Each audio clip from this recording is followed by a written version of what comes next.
They laughed when I walked out. They didn't know I was walking away with everything. My name is Danielle. I'm 34 years old.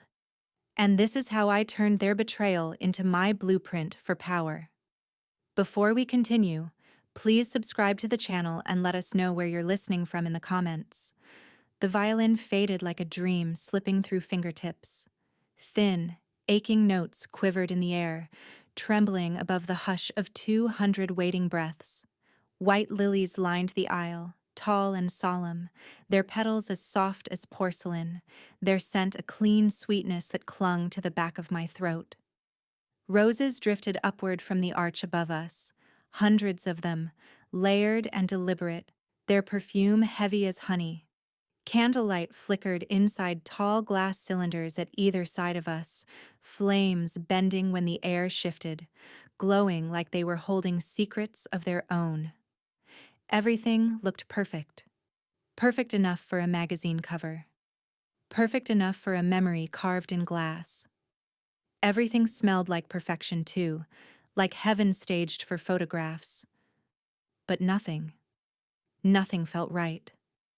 The minister smiled gently, too gently, like a man who'd seen this all before, who already knew the ending to the story but wasn't going to spoil it for anyone else. His eyes glimmered, almost sympathetic, almost pitying, as he leaned toward us. And then he said those words I'd rehearsed hearing in my head since I was 12 years old. "You may now kiss the—" That's when he turned. Not to me, to her. Madison, my bridesmaid, my childhood friend. And she wasn't even surprised. She didn't gasp, didn't recoil, didn't even glance at me.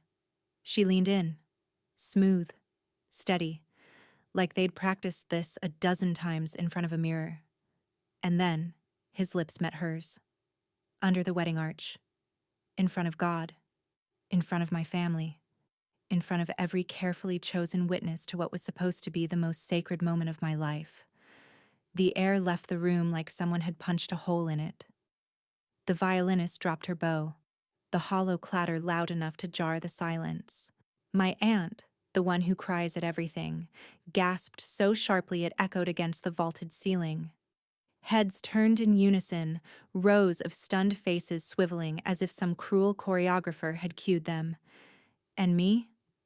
I just stood there, still holding my bouquet, still wearing the lace dress my mother and I picked out together in Dallas.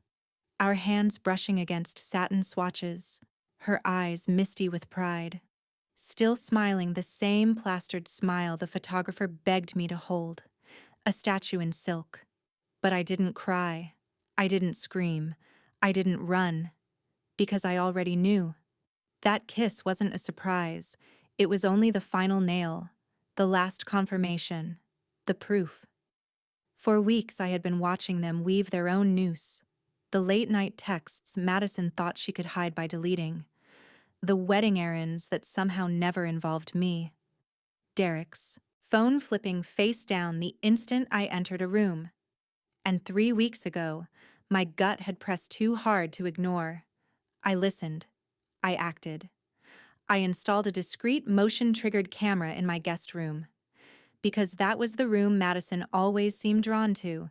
Because Derek never had a good excuse for why he'd been upstairs when he shouldn't. Because sometimes your body knows before your heart is ready to believe. And oh, the camera told me everything I needed. The footage was undeniable. Their whispers, their laughter, their hands, my house, my bed.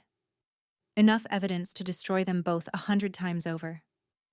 But I didn't use it then. I waited. Through the dress fittings, through the cake tastings, through the rehearsal dinner where Madison toasted me with crocodile tears, through every lie that glittered on their perfect white teeth. So when Derek kissed her, when the world gasped, when 200 eyes burned into my skin, I didn't flinch. I didn't blink. I let them finish burying themselves, right there in front of everyone, one last time. He pulled back slowly, his lips still tasting of betrayal, and for the first time his eyes darted to me. Not with love, not even with shame, but with a sick, twisted cocktail of guilt and fear, like he'd only just remembered I was still standing there, like I was an afterthought at my own wedding. My bouquet crackled in my fist as my knuckles went white, but my voice, oh my voice, came out smooth, sharp, deliberate. Me. You done? The words sliced the silence, clean, precise, unforgiving. I turned slowly. My veil caught the light breeze, shimmering like some ghost that refused to leave. My heels pressed into the aisle carpet with soft thuds, one measured step after another. Alone. Alone. But never weaker for it. No one followed. Not yet. Outside, the Texas sun was merciless, too bright, too bold. It pressed against my skin like it wanted me to crack. The air was thick with honeysuckle drifting from the garden, sweetness tangled with betrayal. It clung in my hair. I didn't rush. I breathed it in, slow and steady, letting the heat ground me. By the time I reached the limo, whispers were already rolling down the aisle behind me, chasing me like shadows. But I wasn't running. I wasn't leaving. Oh no, this wasn't over. Not yet. This wedding wouldn't end until I finished what I had come to do. The reception was at my parents' country club just 20 minutes away. Elegant, sprawling, filled with polished wood and chandeliers that dripped light like liquid gold. Half the guests assumed I'd never show. Half thought I'd hide somewhere, broken, unable to face the world. The other half, they didn't know what to think. But I arrived. Hair still perfectly pinned, makeup untouched, dress unwrinkled, unbothered. When the DJ, pale and panicked, rushed toward me asking, "What now? What do we do?" I smiled. I handed him a small black USB drive I'd tucked into my clutch 3 weeks ago. Insurance. Me. Play this after the maid of honor's toast. DJ. Are you sure? Me. Very. And I meant it. I walked into the ballroom like it was a stage built for me, because in a way, it was. The chandelier overhead glittered like stars. The cake stood tall and pristine, waiting to be cut, its fondant perfection mocking me. The place card still bore the name Mr. and Mrs. Carter. But I would never be that woman. Not anymore. And thank God for that. Eyes followed me. Guests studied me as if searching for cracks. Some faces softened with pity, others sharpened with hunger, eager to feast on the drama. I let them stare, let them witness. Madison entered eventually, Derek trailing behind her like a boy who'd lost his compass. She smiled wide, empty, brittle, like she believed if she smiled enough, it might erase the truth.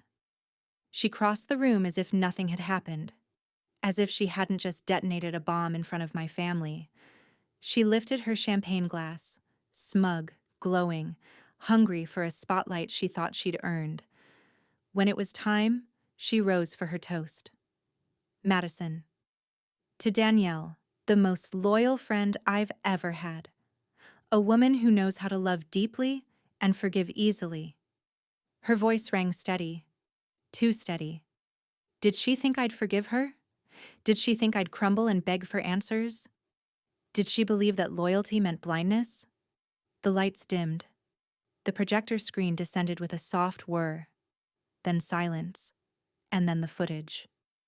Derek entering the guest room. Madison slinking in after him.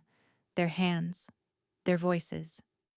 The betrayal caught in sound and color. Gasps cut the air like glass shattering. Someone dropped a wine glass, crimson liquid bleeding across the floor. Madison's face drained of color, pale as bone. Derek staggered, eyes wide, throat working like he'd swallowed fire. And me? I rose, calm, steady, alive. Me. To Madison, who stole my story. Pause. She thought I'd break. I didn't. I rewrote the ending. I turned to Derek. His eyes darted everywhere but mine. Me. And to the man who thought I was too easy to fool, you don't even deserve to be in the footnotes. The crowd rippled, voices low, phones lifted, flashes blinking.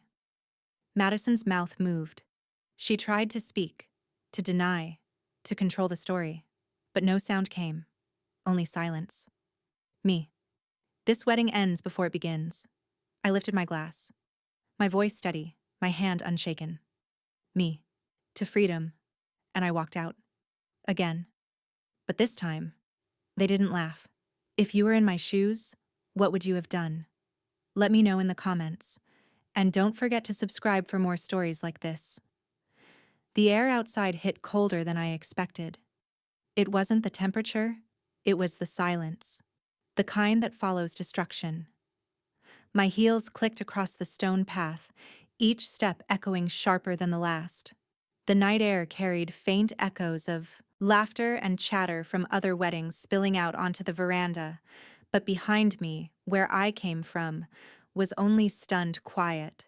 The kind that makes the hairs rise at the back of your neck.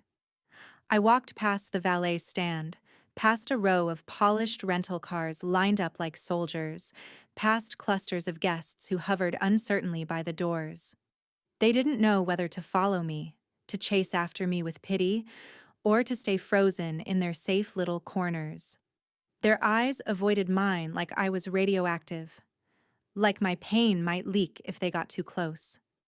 Nobody stopped me. Nobody dared. By the time I reached the gravel lot under the oaks, the sight of my father's truck cut through the chaos like a lifeline.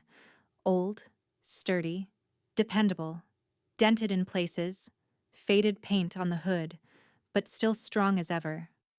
And there he was, leaning against the driver's side, arms crossed, jaw tight, his silhouette carved out against the low glow of the country club lights. Dad. You okay, Dee? That word. Dee. I hadn't heard him call me that in years. The sound of it cracked something soft in my chest. It carried me back to fourth grade when I toppled off my bike and broke my wrist.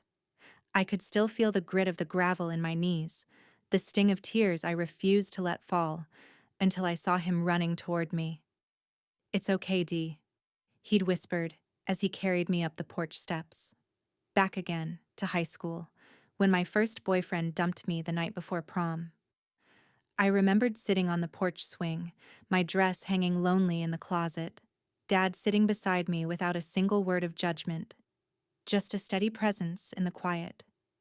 He only ever used that nickname when I was broken, and hearing it now, it hurt and healed all at once. Me. Not yet, but I will be. My voice didn't crack. It came out sure, certain enough to be true. Dad's jaw tightened, his eyes flicking toward the ballroom windows glowing in the distance.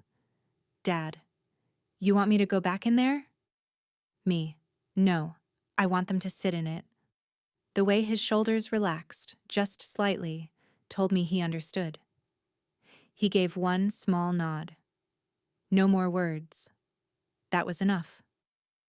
We stood there under the oak branches, the night heavy around us, letting the weight of it all press down until it became bearable.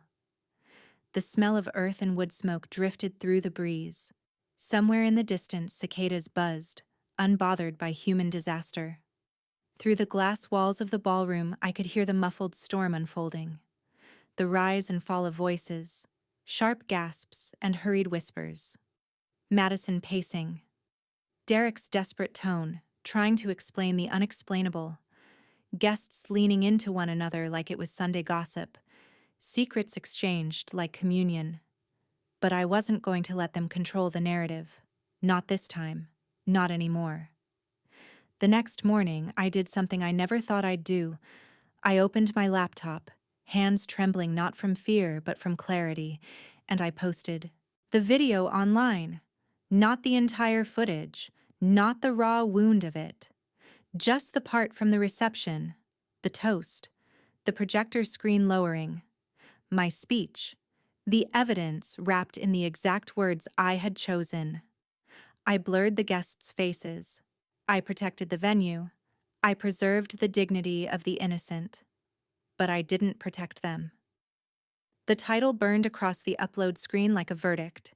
When the groom kisses the bridesmaid, during the vows. By the time I hit post, I felt something shift in my chest. A lock clicking open. A dam breaking. Not relief, not revenge. Something deeper. It went viral within 48 hours. Numbers climbing faster than I could refresh. Millions of strangers watching, sharing, commenting. My story spun into a symbol. By day 3, my inbox was flooded with requests from talk shows, morning news anchors, influencers hungry for sound bites. They wanted my pain on camera. They wanted my composure bottled and sold. By day 4, Madison vanished from every social media platform she'd built her life around. Accounts deleted, followers gone, her carefully curated image collapsing into digital dust. By the end of the week, Derek was fired from his real estate firm. Apparently, a man with his face plastered across betrayal headlines was what they called a trust liability. No family wanted him walking them through their dream home. No couple wanted to shake his hand over a mortgage deal, but none of that had been my goal. I didn't post for revenge. I didn't post to watch their lives unravel like torn ribbon. I posted for truth. So people could see what it looks like when someone takes the pen back, when someone rewrites the ending instead of letting betrayal etch it in stone. And maybe so someone out there, someone curled up in their own private heartbreak, could see what survival looks like. It wasn't easy. The days after the wedding felt like walking barefoot across broken glass. Each step forward a sting. Each hour a reminder of shards still embedded. There were nights I lay awake staring at the ceiling, wondering if I'd gone too far. Days I hovered over the delete button, thumb trembling. Mom begged me to take it down. Mom, you got your point across, honey. Her voice was pleading, motherly, but threaded with fear. Fear of neighbors whispering, of family reputation, of me being too much. Me. It's not about the point, it's about the silence that follows people like that. Her brow furrowed. She didn't understand. She couldn't. She was raised in a world where women tucked their pain neatly into drawers, folded it into linens, carried it like heirlooms. In her world, forgiveness was the default. Forgiveness was demanded the moment a man said, sorry. But I wasn't inheriting that script. Not anymore. The lawyer called 2 days later. A sharp woman in her 40s, voice brisk, confidence radiating even through the phone line. I imagined her in a navy suit, hair pulled tight, eyes unflinching. The kind of woman who could silence a room of men with a single look. Attorney. We're filing a breach of contract suit. Venue, catering, dress, all on his card, right? Me. No, all on mine. Attorney. Good. That's even better. She laid it out. Legal loopholes, state statutes, possibilities I'd never considered. I could claim restitution for every cent spent on a wedding that never became a marriage. I could press for emotional damages, drag him through a courtroom until his pride was dust. But I didn't. I didn't need his money. I didn't need the court's sympathy. I just wanted his name off everything. The house lease, the registry returns, the wedding website with its ridiculous countdown timer, its saccharine Our Love Story page. I deleted it all. But before I did, I printed one copy of that site. I slid it into a frame, labeled a box Exhibits, tucked it away. Not as a shrine to pain, but as a reminder. If I ever faltered, if I ever softened, I could look at it and remember how far I'd climbed out of that lie. And then came the messages. God, the messages. Hundreds of women from every corner of the country. Oregon, Georgia, tiny towns in Nebraska. I had to look up on a map. Words poured in like floodwaters. Some said they cried watching. Some said they showed it to their daughters, their nieces, their friends. One woman wrote, "You didn't ruin her. You just stopped protecting her from consequences. That line etched itself into me, because I used to believe silence was strength, that not reacting meant I was in control. But sometimes silence is just protection for the wrong people. And breaking it? That's when the healing begins. Of course, Madison reached out. She always wanted the last word. An email. A burner account. Her voice dripping through the screen. Madison, you humiliated me. I lost everything. You win. Are you happy now? I stared at that message, the cursor blinking like a heartbeat. Happy? No.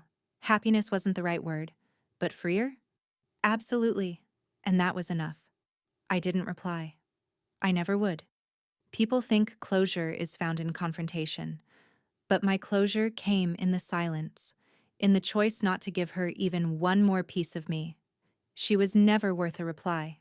He wasn't either. They tried to write me out of my own story, tried to make me a background character in my own life. But I was the one holding the pen. That weekend, I booked a trip to Asheville.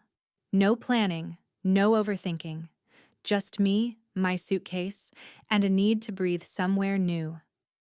I hiked a trail I'd found online, boots pressing into damp soil, the crunch of leaves grounding me with each step. The air was pine and cold stone, sharp enough to sting my lungs, clean enough to clear my head. At the summit, I stopped. I let the wind whip my hair, let the silence wrap around me, and slowly, something in me softened. For the first time in weeks, I smiled. Not because I forgot, but because I remembered who I was before them. They kissed under the arch like I didn't matter, like I was invisible. But the truth? I was the one they both needed to be relevant. Without me, they were just two liars in formal wear. And me? I was becoming something else entirely. If you were in my shoes, what would you have done? Let me know in the comments. And don't forget to subscribe for more stories like this. They thought it would fade, that the shock would wear off, that people would move on, distracted by the next headline, the next scandal, the next shiny disaster. But betrayal like that? It doesn't just disappear. It lingers. It echoes. It takes root in the air, in the walls, in the way people look at you afterward. 3 weeks after the wedding that wasn't, I drove back to the country club. My hands gripped the steering wheel tighter than I expected, knuckles pale in the sunlight. I wasn't going there to punish myself, not to relive the collapse in slow motion. I was going to reclaim it. The manager had called earlier in the week. His voice had been careful, like he was tiptoeing across broken glass. They were offering me a full refund on the reception fee. Their reasoning was blunt. They didn't want their venue forever tied to what the press had labeled the kiss heard around Texas. The headline had traveled everywhere: online forums, talk radio, Twitter threads with hashtags that spiraled into wildfire. The ballroom had become infamous overnight, a backdrop for betrayal. But I didn't want their money. I told them no. What I wanted was the ballroom itself.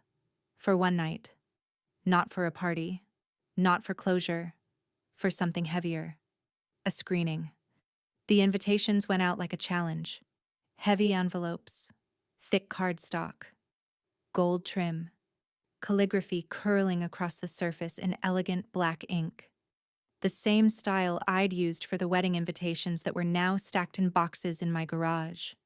But this time, the words inside carried a different weight. You saw the wedding. Now see the truth.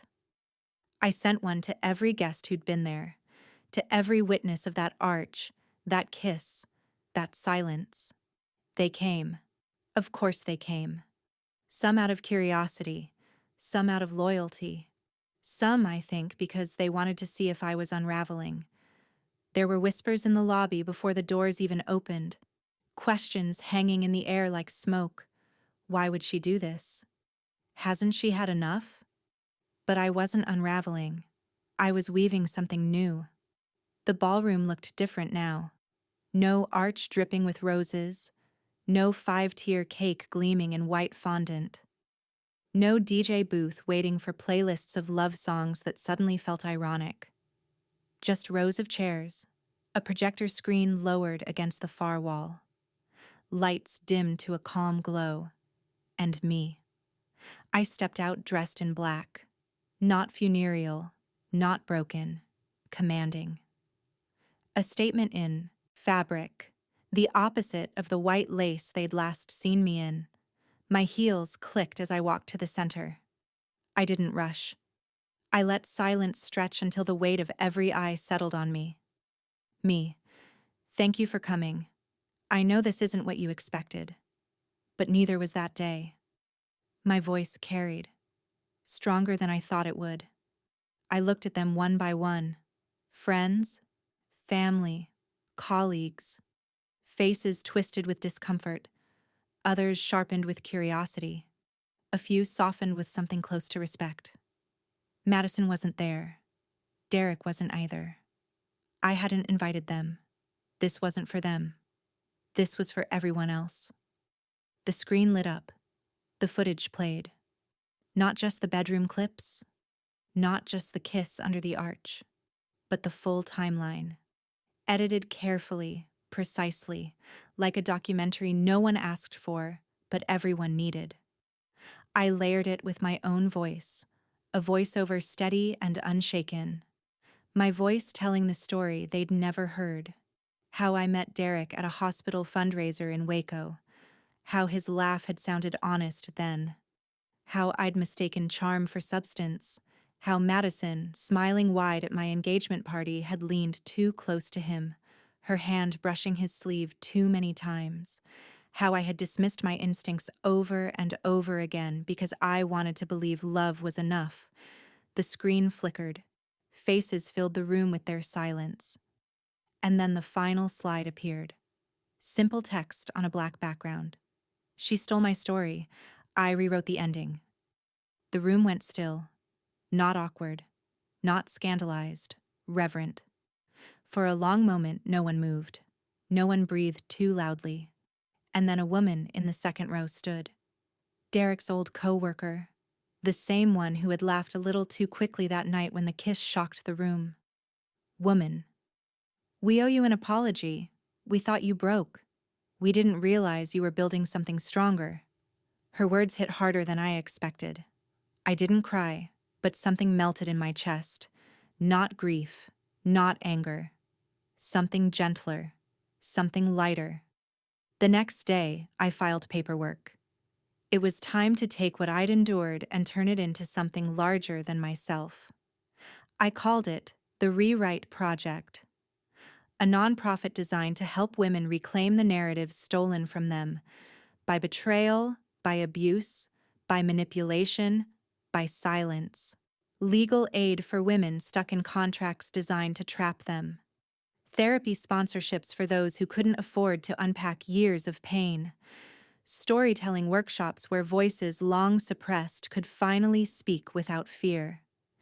Because too many of us are taught to survive in silence, and silence is where they win. Derek tried to sue me. Of course he did. A man like him couldn't let the world see him fall without at least one last fight.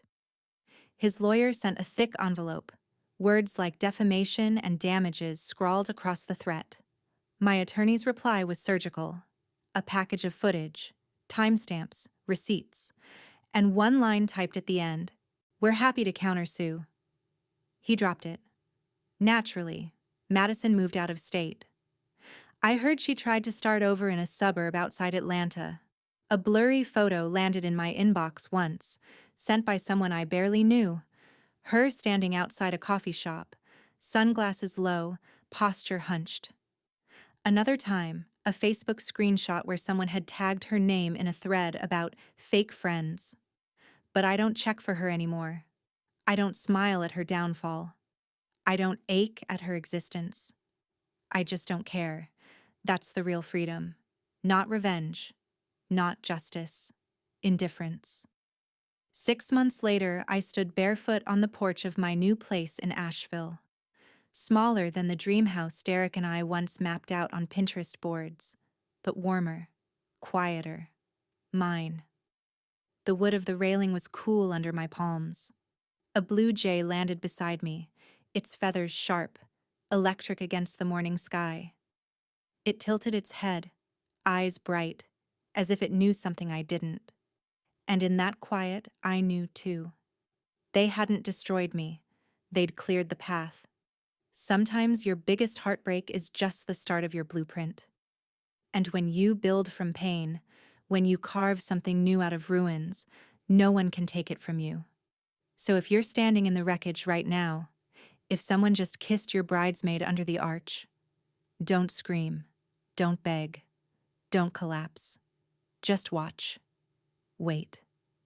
And when the time is right, rewrite it all. If this story struck a chord, hit like, subscribe, and tell me what you think in the comments.